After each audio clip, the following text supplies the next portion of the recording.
Hello and welcome to episode 10 of Entertainment of Excellence, the podcast where we talk about films, TV, all of it.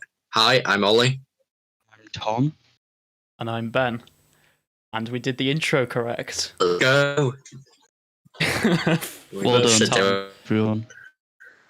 First time in a while. We're up to episode 10 now. Massive milestone for the podcast. Oh yeah, big milestone. Yeah. Could this episode be even more important than the entertainment worthy of excellence episode? It'd probably be slightly more impressive if, we hadn't had a 2-year break, but... Yeah, our actual still 10th consecutive episode will be the 15th. So, we're discussing the film Fear and Loathing in Las Vegas today. Indeed, directed by Terry Gilliam. I don't know, he was part of... he basically directed their stuff and did the animation as well. The animation for what? Sorry, you cut out a bit. Pretty weird. Have you seen anything else by Terry Gilliam? I mean, obviously, Monty Python, Bloody Grail. I think, Ben, you've seen Brazil, haven't you? Have you? No, I haven't. No, it's some of this, though. Well, I thought you had for some reason.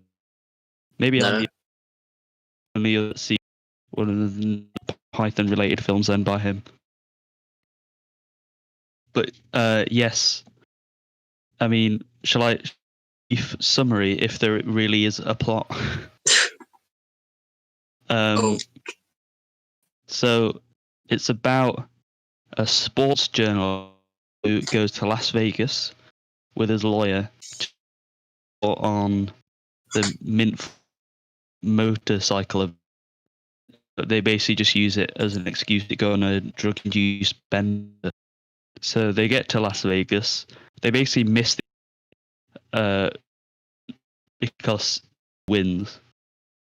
And then they end up like trying to run away.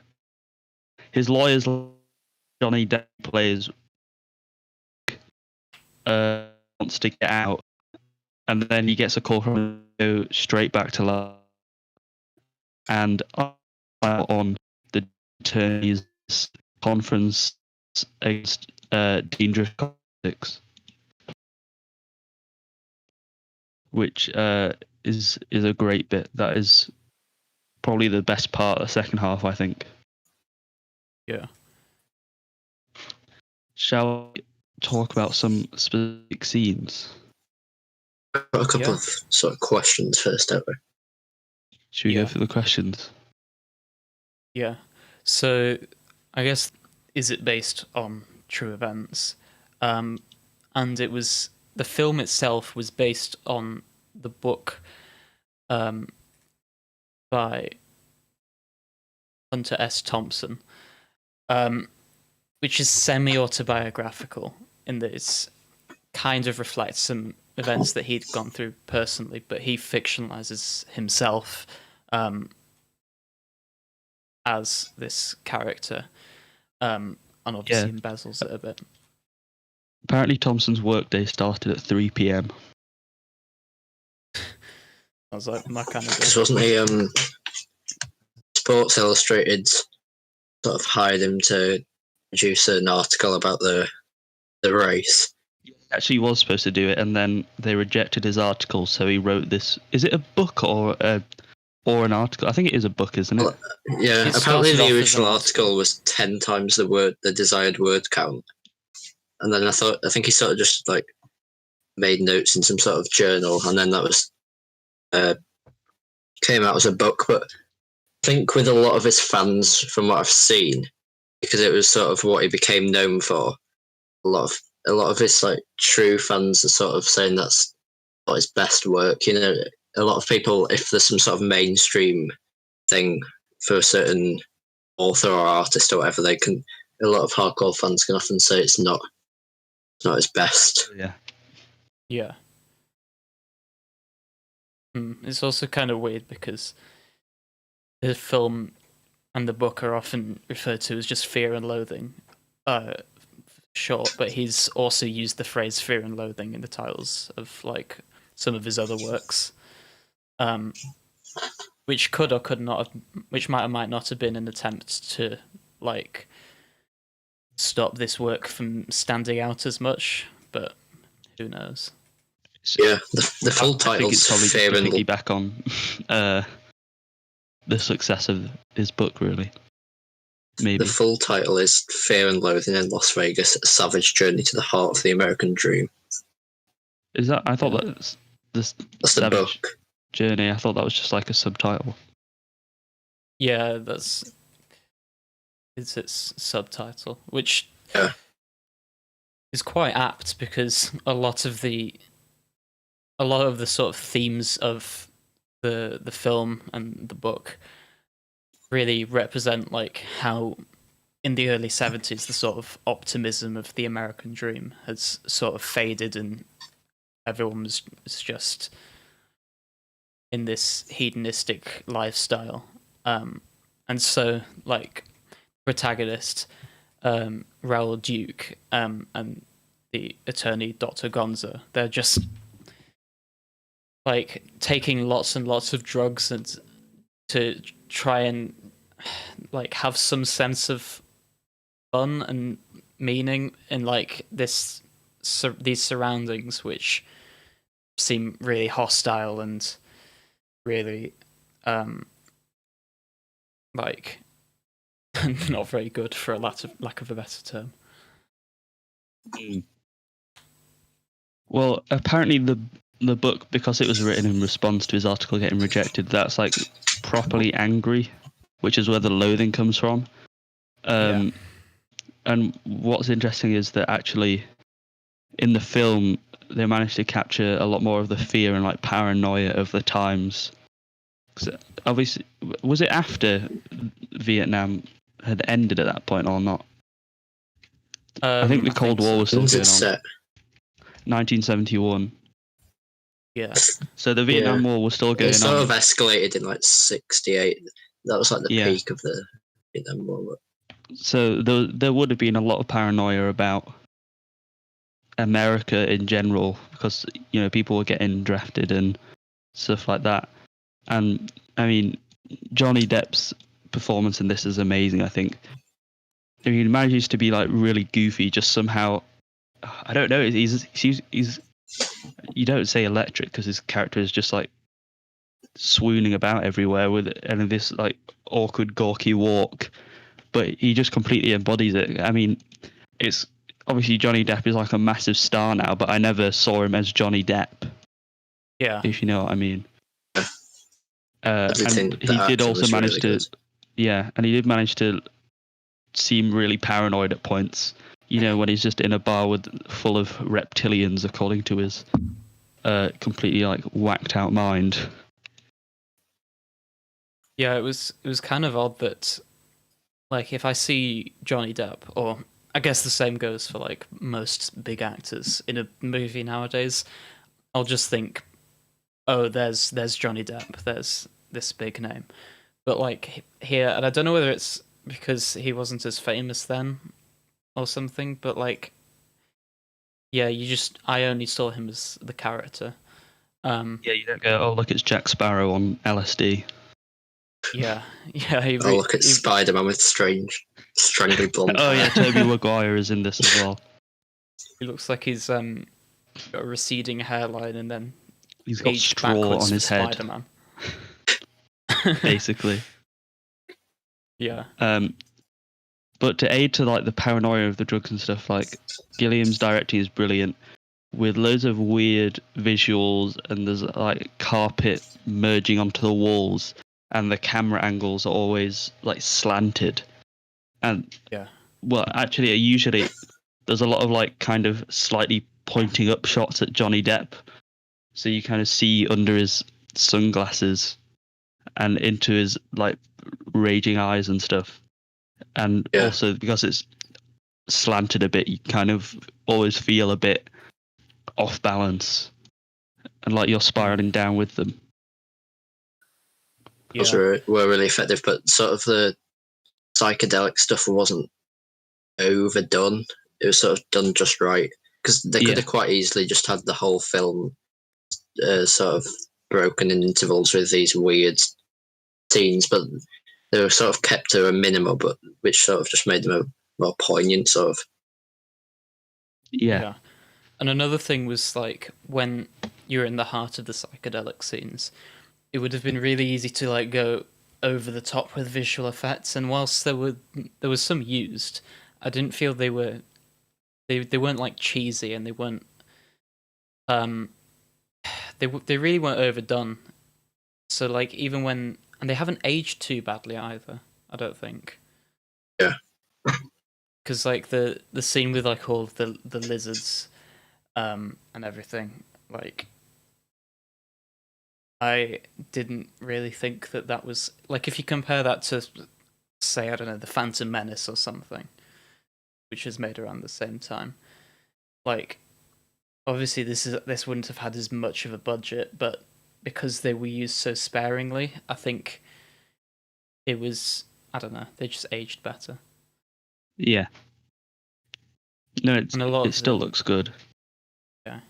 And a lot of the focus on the psychedelic aspect is more to do with how like they use light and the angles and the cinematography and everything.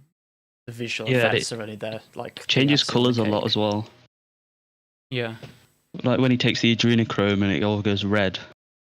There's like that reptilian eyes and stuff, and that's like the big. That's like the worst drug he takes, isn't it, during the film? Yeah. Yeah. So they properly go all out on making that weird. What other visual stuff did they do? Oh, there was one of the scenes I liked was when he was trying to filter back through like his scrambled mind and his memories because he can't remember anything that's happened. And to kind of visualize this, they show him in his hotel room that's completely trashed, like way more than it is in real life because it's got like 2 feet of water in. But he's kind of going through a tape recorder that gets scrambled as a way to figure out what happened. I think that's what it was. Yeah, like using the tape recorder to go back through the events that happened because he just has no idea. And then there's the stuff like, how much for that ape? Yeah, they only show like really brief clips as well. Yeah. Tell you what, if I owned a hotel, I would not let him in. He just waltzes up to the guy at the front. That's the second time. The first time, the narration goes like, try not. Oh, it's like, forget about this terrible drug. Don't let its effects show. And then he just goes like, So yeah, you did great. Yeah.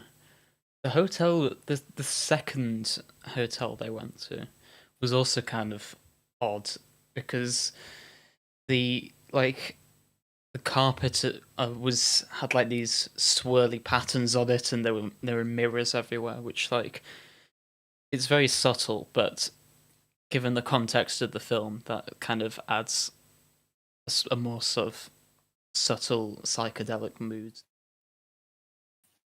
Yeah, because that's like when they're saying Las Vegas is the worst place to take drugs in, because it's just all so sort of hectic, and that sort of embodies the thing they're saying is sort of the last resort in their scenario. The script is really good as well. There's so many great quotes from it. Yeah. Like where's the opening line? Oh, here it is. It's like the first line where we were somewhere around Barstow on the edge of the desert when the drugs began to take hold. And that's like the first line. Which is great. The action was good, but most of the spoken lines were sort of murmured and couldn't really decipher what they were saying. I know that's intentional, but Yeah, there were like a few standout we can't lines. stop here. This is backcountry. That was a great one. Yeah, most of the dialogue is either like really iconic or like significant to the plot in some way, or like the flip side is just incoherent rambling, or like coherent but it doesn't make sense. And I guess like it's the same with the plot, really. That there's not too much.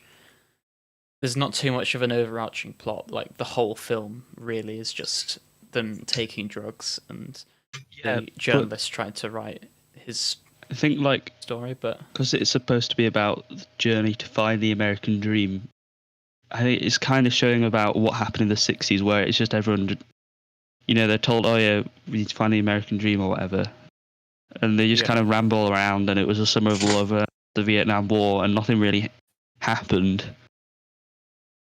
I think part of the lack of direction is showing the aftermath of the 60s and stuff. Yeah, definitely.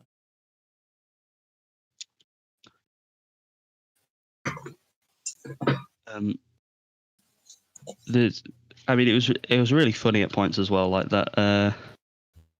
The drug convention, he's just got like cocaine around his nose in the middle of all these policemen, and it does well. I mean, it shows like how awful his experiences on drugs are, and then shows the flip side of how out of touch the police are. Yeah. Talking about like the 4 types of people on marijuana, and it's like cool, groovy, hip, and square. Yeah. Cockroach. Oh yeah. Watch out for the marijuana addict. I think one of the weirdest scenes was when he was like caught for speeding, and then he pulled over, and then the guy was just like, "Oh, yeah, I can have a kiss." Yeah, that was kind of like that was really surreal, I guess. I don't. Yeah. Like, I feel like it was probably real, but you kind of got the feeling that you were questioning, like, yeah, that happens is this a lot happening or not?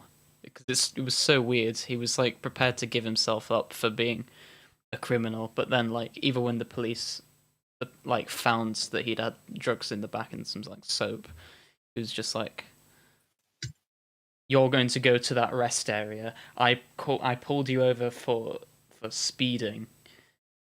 You're going to go to that rest area. Yeah. Yeah, you get what I'm saying? And it was weird. Yeah, that line where it was just like, "Can I have a kiss before you go?" was so odd. It gets very lonely out here. Yeah. Is he even on drugs? There's a lot of like random scenes. Like, do you remember the flashback to the nightclub where he's like taking LSD, then spills some on his arm, and then some other guy just starts licking it off, and someone walks into the bathroom and is scarred for life. Yeah. And you just see like a montage of him sitting by a bar, and then every time someone leaves the men's toilets, he looks over.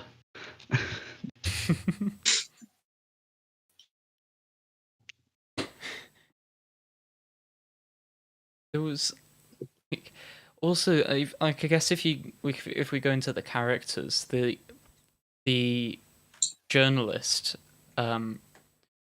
like I wouldn't really say he's like necessarily a bad person. He just wants to experiment with drugs and like under the effects of them for most of the film. But then like the lawyer, Dr. Gonzo, like I think we can say that he is a bad person, just in general, because like he fully like manipulated that like Christian girl. Yeah. Does he ever even say like what his intention was? I don't think he can't did. remember. And then like when I've forgotten their names now, when the when the journalist then goes like sort of hyperbolically on what like he could do to us, like sexually. He like feigns surprise and says, "I wouldn't have heard these words from you," but you kind of get the feeling that that's at odds with his character, especially when like he he just goes completely mental in the first hotel scene and it's like has a knife and is threatening to stab the journalist if he doesn't put the radio back on and throw it in the bath with him, and then just like ditches him and leaves him to clean up all the mess. How and obviously they were both completely high throughout it, but it was almost as if there was always one of them who had taken it more extreme than the other, and that sort of kept on reversing. So there was obviously the scene with the bathtub where the Gonzo was like completely off his head, and then there's the scene in the other hotel room where he's like almost being presented as a devil. When he's on the adrenochrome. Yeah. And then there's like the scene when they were at the cafe, and then the Dr. Gonzo got like really crude and nasty with the woman behind the bar, and the journalist, I found his name, Raoul Duke.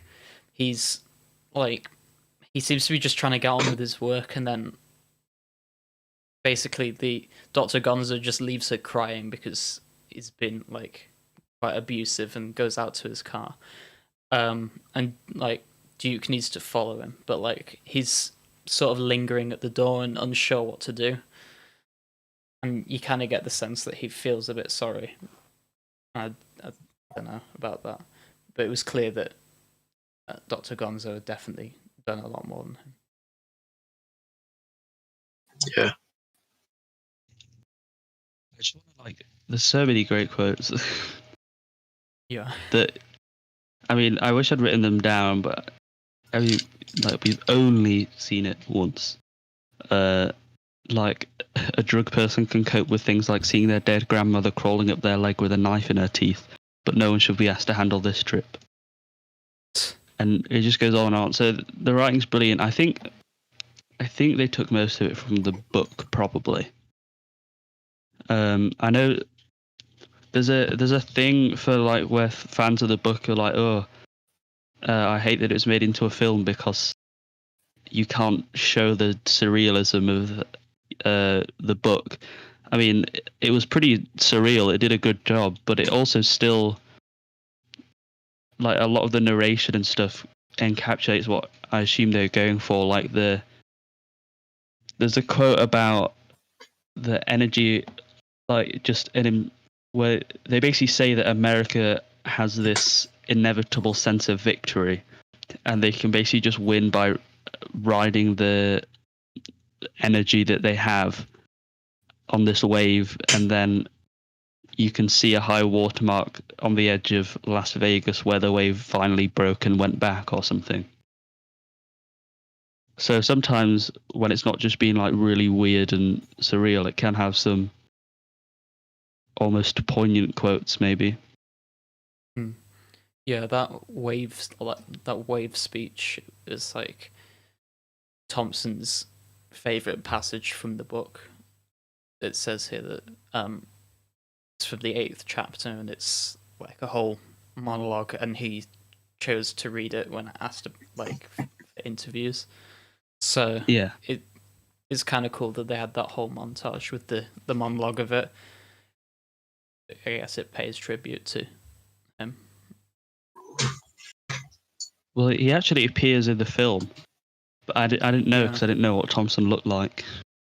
And it's actually a quote where Duke says, "There I am."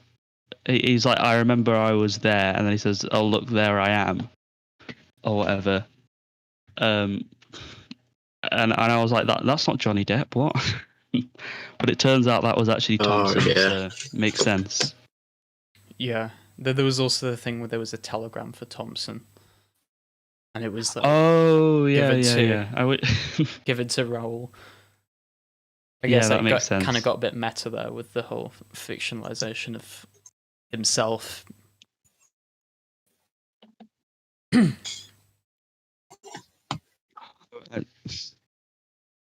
I wish I'd noticed stuff like that. I should have actually looked at who the author was, really. Yeah, I did like 15 minutes research before I watched, because I was actually there on time for once, a bit early. Well done. The budget wasn't tiny, actually. 18.5 million.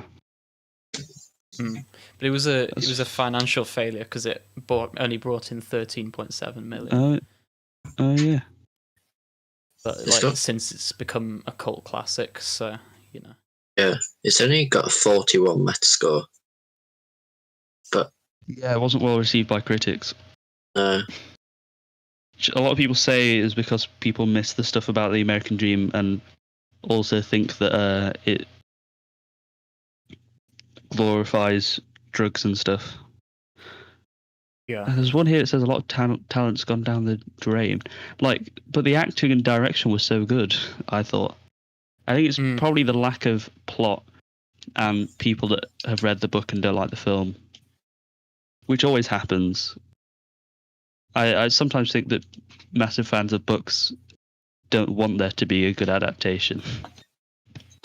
So they just kind of will say that all of it is any adaptation is bad. Like the bottom one just says one long offensive treatise on just how vile two human beings can be. But I don't think that was the point. No. Also, yeah, if that film was glorifying drug use, then you know, it was pretty much presented as just. I don't think there's ever any like positive connotations of being on drugs in the film. Yeah. Well, I mean, I guess it depends what kind of person you are. Well, yeah, I guess. I mean, the only thing might be the fact that they're like detached from their surroundings, but like most of the film was just them being rude, aggressive, like getting chucked out of places, throwing up, absolutely trashing hotel rooms. Yeah. When they're on devil's ether and they just kind of stumble around into the turnstiles. We need to do the section of giving a list of all the drug use in it. Oh yeah, that's one of the top search questions. Yeah. Yeah. It's in the case. You just have to look at the opening lines again. Yeah. Batch quotes.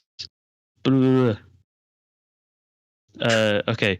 2 bags of grass, 75 pellets of mescaline, 5 sheets of high-powered blotter acid, a salt shaker half full of cocaine, and a whole galaxy of multicolored uppers, downers, screamers, and laughers. Also, a quart of tequila, a quart of rum, a case of beer, a pint of raw ether, and 2 dozen amyls. Ugh. There we go. There you go, if you're curious. Almost there you go. Read out half that doesn't the mention the adrenochrome, though. Oh, the adrenochrome comes later. It's pretty big. Yes. Yeah, at points I was sort of unclear when certain things happened. I know there was a time when you asked, "Oh, is this still a flashback?" You know, when they sort of flashback to the lift scene. Yeah. Sometimes it doesn't make it entirely clear. I guess that sort of proliferates the whole lack of clarity and coherence with them, obviously, on the drugs. Yeah. So I guess if that's also links to the scene at the end where, well, not directly at the end, but you know how you're saying with the sort of recordings, and he's trying to structure his memories. Yeah. And then the tape gets all like, it comes out. Yeah, the coherence of the order of events. If you really think through it, then yes, you can work out what came where. But if you're just watching it for the first time, like you just get quite confused. And that was probably, yeah, as you said, that was probably quite intentional to like reflect how confused they were on the drugs. Yeah. Yeah. And like, I guess if they went back after they'd come down and looked back, then they'd be able to structure the events. But in the heat of the moment, What? Know how last episode we talked about the poster. What do you think of the poster of this film? It's pretty epic. It is pretty epic. yeah, The wobbly neck and the big head with the Yeah. glasses with Las Vegas in. Yeah. Did we talk about the poster last time? No, not the actual poster of the film, but how I can't even remember his name, but how he wanted to cast in it because he'd seen another one of the posters. Yeah. True. Is it kind of bad that the poster for Fear and Loathing reminds me a bit of like Vector from Despicable Me? Yeah, I see what you It's mean. because of the thin neck that. Yeah. Completely unrelated note. Let's not go on a tangent about Despicable Me like we did with Star Wars last week. Quick, we need to talk about. Okay, Johnny Depp in the role. Like, there's so many great things with just the cigarette that's hanging out of his mouth like at all times that he manages to move up and down as he talks. Like, he just wiggles, and he seems to. Precarious little strand at the end of it. Yeah. Yeah, and he manages to like. He looks really small because he's always got his knees slightly bent and he's hunched over, and the way he walks is with like his knees pointing outwards. Yeah. It's great. I don't know how he managed to become him, and apparently he did like spend a lot of time with Thompson and tried to study his mannerisms and stuff. Anyway, speaking of Despicable Me, I'm joking. Oh no. So, Yeah. do you want to talk about Gonzo journalism? Because apparently that's what Thompson was famous for, but I can't. Which is probably why the lawyer is called Dr. Gonzo. Yeah. I have a feeling he was definitely like caricature. Yeah. I mean, I guess the film is kind of. Yeah. So it is. The film is kind of Gonzo journalism. So it basically means there's no objectivity, and will often include the reporter as a part of the story via a first-person narrative. Yeah, so it's definitely. Well, I think he pretty much pioneered it because Yeah. Yeah. It's not really. The term was coined to describe his works. It's not really around today, though, is it? I mean, I know you popularized it, but is there any? I'm gonna look. I'm looking if there's any modern Gonzo journalism. I think it looks like there is still. It might still be a bit obscure. Because, I mean, it literally means bizarre and odd, I think. Is Gonzo journalism dead? The question Google just brings up saying that, like, Thompson died or something. So, okay, that's not helpful. Very professional Googling on a podcast. We've never done that before. I definitely don't do that all the time in the background looking up stuff. No, neither do Not that I. we promote Google in particular. You can use whatever search engine you want. Oh, yeah. Are you still using Google?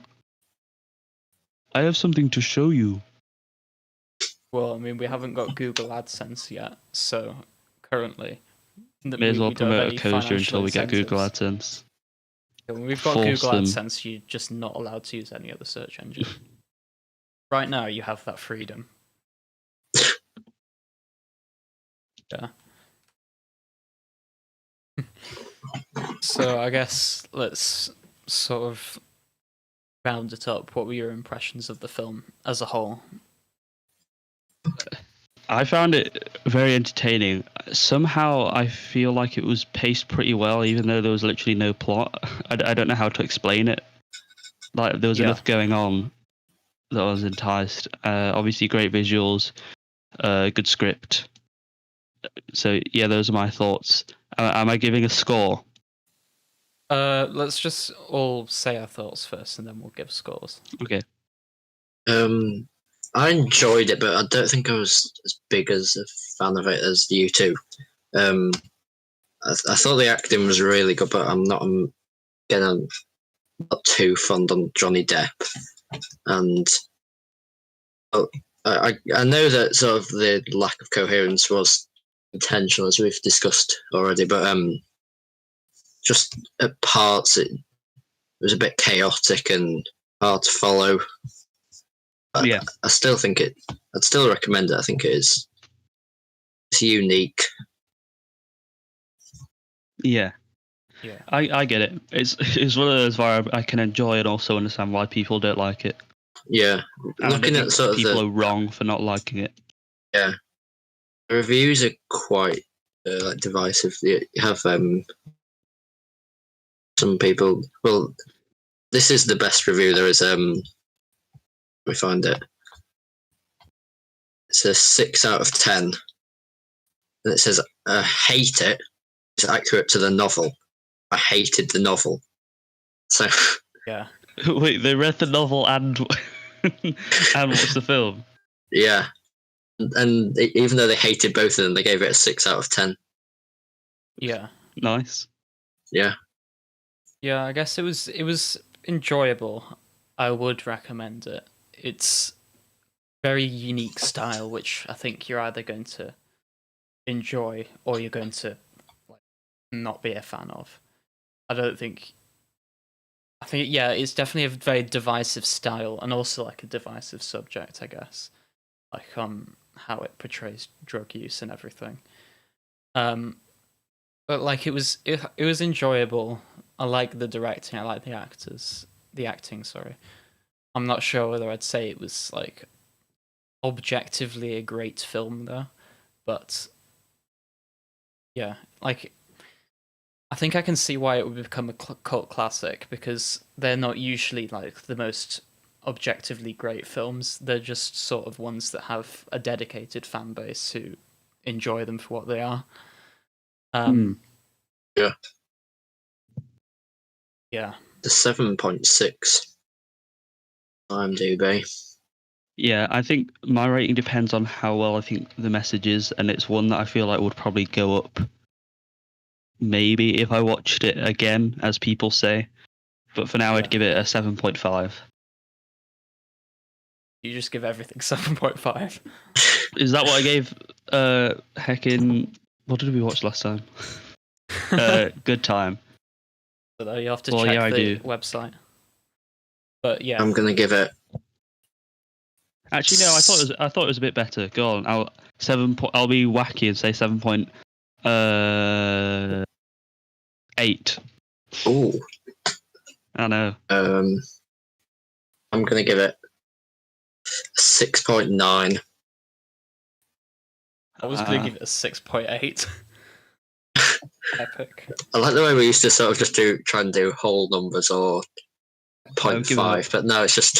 I'm going to give it a 6.92. Well, I mean, we've got to the massive number of 10 episodes now. Yeah, and you kind of look at the other films that you've given similar stuff, and I'm like, actually, it's a tiny bit better than this one, but not as good as this one. Yeah. I think for the first few episodes, what we did was like whole numbers and 0.5. But then I guess the problem with that is, and especially as we're going to be doing more and more films, like a lot of the ratings averaged out, you end up with like lots of films with a 7, lots of films with a 7.5. Oh, not in those days, because when we originally did it, we used to go everything like 8 or 8.5. Yeah, everything is an 8 or an 8.5. Yeah, there's slightly more harsh now, but I think now the sort of when you did it like you did before, then you end up giving like Black Panther an 8 out of 10. Yeah, the criteria is aged with us. Which, looking back, Black Panther is definitely not an 8 out of 10. Maybe we should reevaluate those ratings. Yeah, Blade Runner's only slightly better than Black Panther, guys. Yeah. I think I actually. Well, you're I the agree Blade with Runner expert. The Yeah, special I want guest to only for rewatch- Blade Runner episodes. I need to rewatch them because they feel like a hazy dream. And You should. and I've read Do Androids Dream of Electric Sheep now, so I'm even more of a Blade Runner expert. I mean, we gave Blade Runner an 8.5, and honestly, I think I'd probably agree with that. What did I give it? I gave it an 8. The one thing we agree with. All from three last of us time. gave us an 8.5. Blade- The sequel will never know. I'm not sure if Oh, I give yeah, Dirk Gently we- an 8. Maybe that could be special. Right, okay, here we go. Are we gonna do? So we're gonna be good podcast boys. If we we'll say we can do a Blade Runner 2049 episode if we hit some kind of milestone. Ooh. That's what people 11 do, right? episodes. How about what platform are we going to go for? That's true, guys. I if we mean, get YouTube one or the more Twitter. subscriber and get to 10 subscribers. I mean, Wait, I is think- it on Netflix at the moment though? Because if it No. not then Well, how did we watch could- it last time? Does one of us have it on I've DVD? got it on Blu-ray. I think Ben Oh, does okay, as well. that's how. Okay, so we've apparently got an estimated 12 listeners across podcast platforms. Should we say when we get to? Should we set the bar high and go for 50 listeners? Ooh. That could take Hopefully a the while. lockdown will be over by then. Yeah. If we get Never to know, 50 it could be a couple listeners, of days' time. I mean, I guess I was planning possibly because, like, we're only 40 minutes in, and recommendations don't take too long. I guess we could look back at a couple of the episodes we've done, just like Oh, given it's the 10th one, and it's cool like that. Star Trek 10th episode. I'm trying to remember if I listened to. I think I listened to some of the ones I wasn't in. I'll never listen to Fake ones I fan. was in. Well, so episode I'm sure 1, I listened Dirk to the Gently. Psychoville one. Episode 1, Dirk Gently, Classic. where we reviewed episode 1 of Dirk Gently. I've seen all of season 1 now and a tiny bit of season 2. All of it, but I remember very little. I think I've also read 2 of the books, maybe. Oh, I've read one of the It was- books. This one with the Yeah. electric monk and stuff. I can't remember anything other than the electric monk. What Yeah. happens in the book? Well, you did say the only thing you remember from the sequel to Blade Runner was someone ate cheese or something. No, someone says cheese. Okay, I swear. What's his name? The main actor. What's he called? Ryan Gosling? Ryan Gosling. Yeah. I swear. Okay, he's in a house, right? And I think he finds Harrison Ford at a grand piano, and then one of them says cheese. That is the extent of my knowledge. I remember. See, there There was we go. a cheese scene. Cheese. I wasn't making it up. Apparently, it's a Treasure Island reference. Cool. I was talking about the piece of cheese. Okay, so the Like- cheese scene is real in Blade Runner 2049. Yeah, I heard that bit. Okay, Did, were then- I was just on about like the quizzes and the section we did where it answered all those questions. Oh yeah. without saying anything. Then there's the iconic "Sorry about the wait" post from May 29th, 2018. Then, almost 2 years later, on May 22nd, 2020, the big return. Yes, obviously. Oh. We could have waited a week, and then... No, if we'd waited a week, then we could have got it on the 29th of May, 2020. Then it'd be exactly 2 years. This is so We sad. didn't want to. People had waited for too long. Mm. Lewis was clawing his ears out, waiting to hear us again, obviously. Yeah. Then there's the Birdemic episode we did, where recorded an original Birdemic episode a long time ago and long since lost it because I was supposed to edit it. Not even lost the actual recording, just lost the memory of it as well until quite recently. Yeah. Yeah. We did a Blade Runner 2049 episode as well, unaired. Yeah, there were two episodes. It was Blade Runner 2049 and there was another one, and we were racking our brains to find out what it was, and then suddenly Birdemic. It was Birdemic. Yeah. How can you forget Birdemic? I How? think we'd done like a skit or something, and we were at the start of it, and we were going to do something like that, but then we just didn't do any more episodes. Then there was Hollywood, and then Good Time. And then and now we're here. Now we're here. back to where we are. How about heavy metal? Did you say that? Should we? Yeah. Oh yeah, heavy metal. Every single episode place. since we came back, we managed to get the intro wrong, so we might post some clips of that. No, we got it on right this social time. media. This time was right.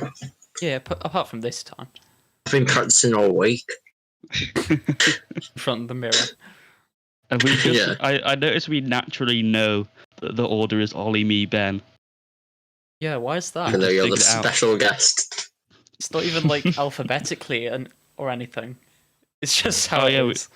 Yeah, that's just. I think it's just because I did it first. I did it before Ben the first time, and then we were like, yeah, Stuck. it just happened. Fair enough. Should we move on to recommendations now? We're doing the jingle. No. That is unfinished, Ollie. You can't reveal that Oh, yet. no. It's top secret. I'm leaking things we've got in the works. Yeah, you need to put on the blog. We've got a big project planned. It's a I'll do that 3-second jingle. The most catchy thing you'll ever hear.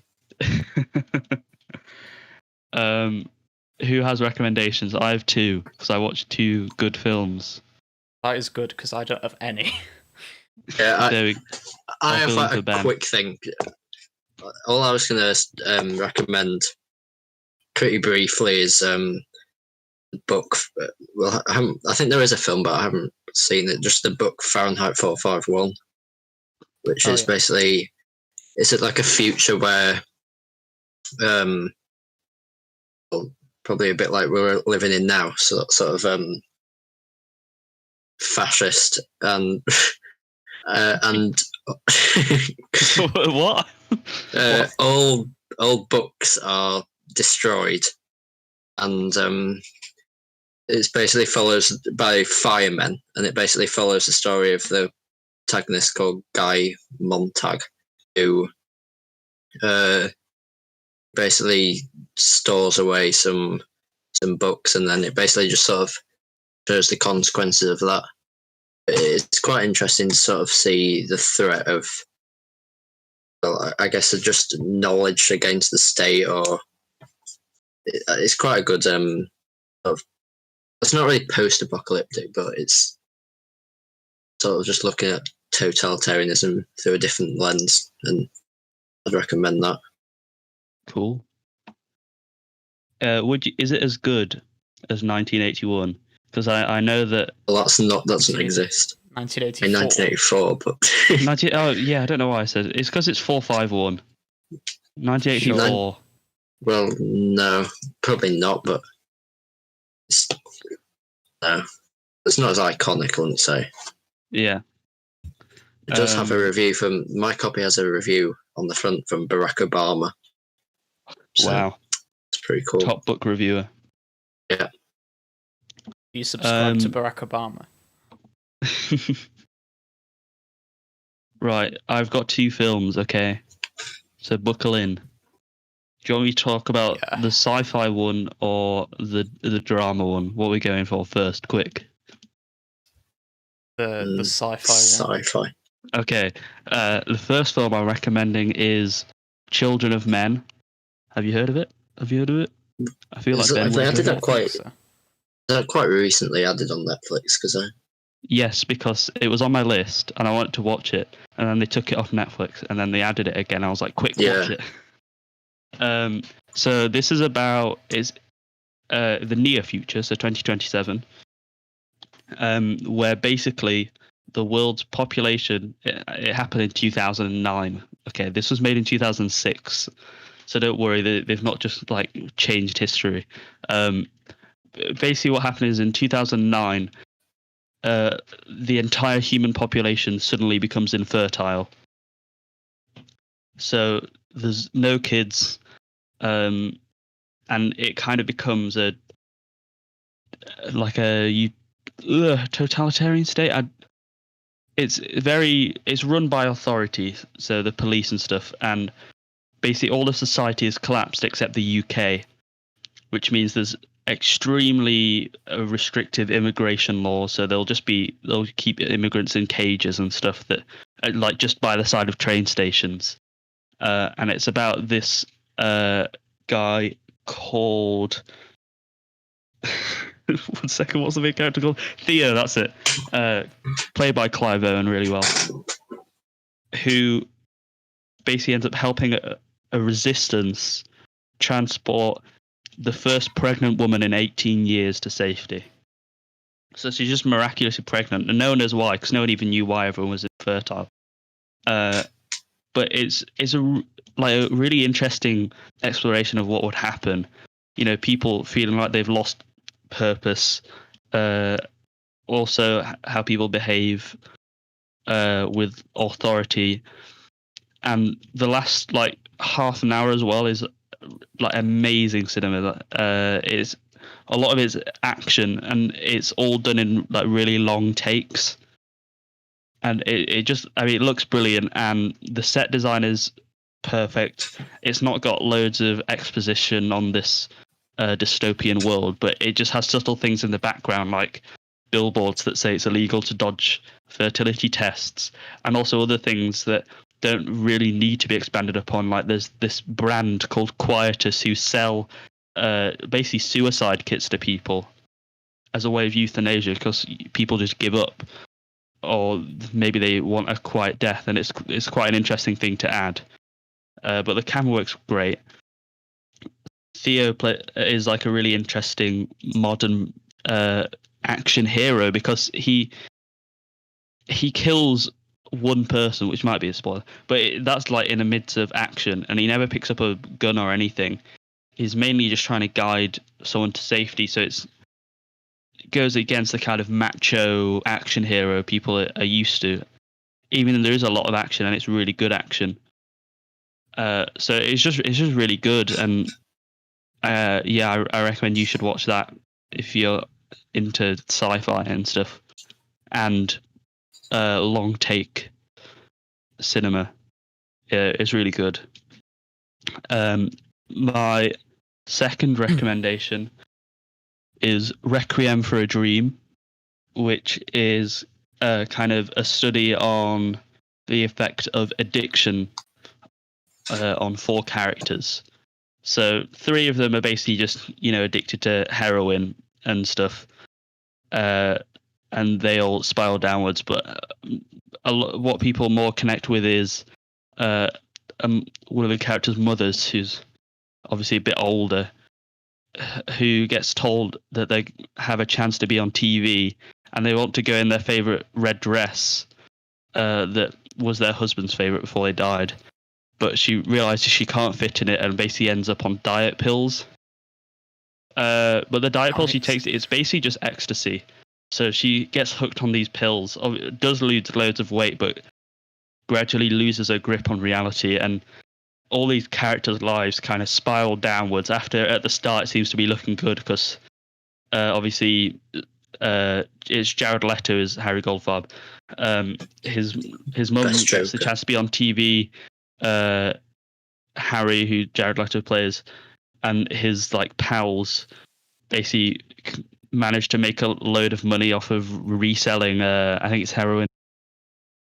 So it seems to be looking up for them, because they were going to use the money to make to open a shop for his girlfriend who designs dresses, but they end up just spiraling downwards, and the last 20 minutes is like a really disturbing climax of just all of these characters' lives. It's just coming to the peak of the horror, and just this montage of rapid edits and stuff like that, and it's pretty disturbing. So it's one that is really important to watch, I think, but you might not want to rewatch it for a while. But it's got, I mean, this also has a really good visual style of like rapid edits, and then using stuff like a character in the midst while everything is sped up around them, kind of show the drug use, and then when it shows them taking drugs, like rapid cuts of like cells being injected and then pupils dilating and stuff. It's really good, and it's only an hour and 40 minutes, so no excuse not to watch it, because it's on Netflix too. So watch Requiem for a Dream. Really? I think if our last episode we talked a lot about Star Wars, I think this one we've talked quite a bit about drugs. Yeah. Well, I mean, it's a big topic of Fear and Loathing. It is. Yeah, the same way Star Wars is a big topic of a good time. Oh, yeah. Yeah. Definitely. Cool. So, I guess we should wrap it up and say that thanks for listening. The audio dropped out a couple of times, so sorry for that. I'll try edit that before I put it on podcast platforms. Thanks for listening. If you enjoyed, please leave a review. Like, don't leave a like, leave a review. They're more helpful. They're more constructive. Yeah, and tell us what to watch. Or a question. Yeah, you can ask questions, give us stuff to watch, give us feedback.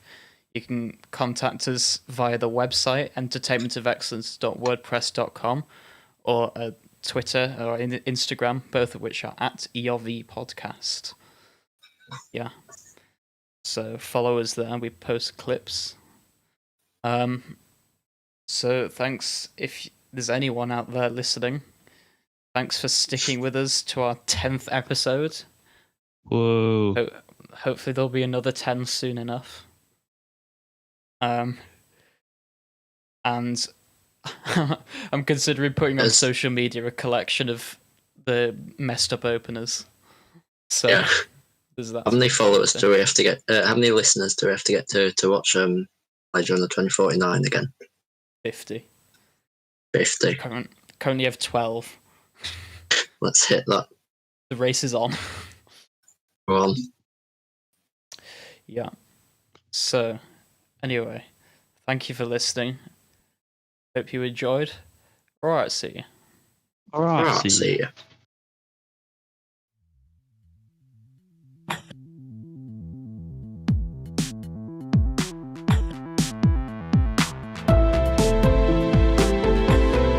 Yeah, that sounds good.